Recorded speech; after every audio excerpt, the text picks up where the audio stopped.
My husband's ex told the kids to treat me like a stranger, so I did the same, and they finally noticed what that meant. The text came through on a Tuesday afternoon while I was working in my home office.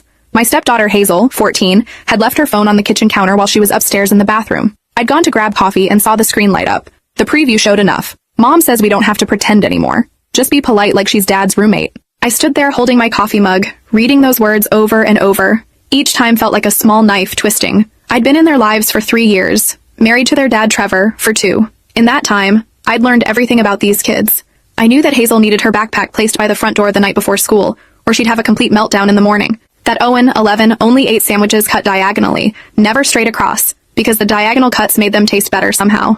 That both kids needed their permission slips signed exactly 24 hours in advance, because their mom would inevitably forget until the morning they were due, creating absolute chaos. I knew that Hazel's anxiety spiked before every single math test, and she needed someone to quiz her repeatedly, using the same voice, the same patience, until the numbers finally clicked in her brain. That Owen had recurring nightmares about getting lost in crowded places and needed someone to check that all the doors and windows were locked before he could fall asleep. That Hazel secretly still slept with the stuffed elephant her grandmother had given her before she died, even though she'd never admit it to her friends. That Owen practiced his spelling words better when someone made them into a song. I knew which teammates' parents could be relied on for carpools, which teachers responded better to emails versus phone calls, which homework strategies worked, and which ones led to tears. I knew the name of Hazel's first crush, the one she'd never told her dad about.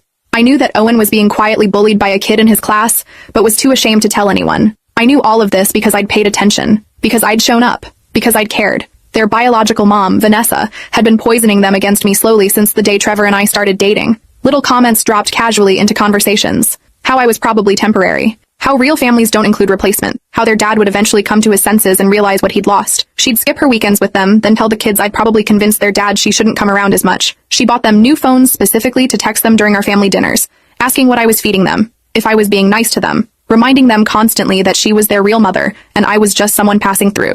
The phones were presented as gifts, generous presents from a loving mother. Really, they were surveillance devices, tiny screens that let her insert herself into every moment of our lives together. I'd tried everything imaginable to make this work. Family therapy sessions where the kids sat with crossed arms, barely speaking, clearly having been coached by their mother about what not to say. Long, exhausting conversations with Trevor about setting boundaries with his ex, most of which ended with him saying he couldn't control what she did on her time. Patient, age-appropriate discussions with the kids about blended families and how love expands rather than divides. How caring about me didn't mean betraying their mother. Nothing worked. Because how do you compete with biology? How do you fight against someone who has the ultimate trump card, who can say I'm your real mother and have those words carry the weight of blood and birth? When I saw that text Tuesday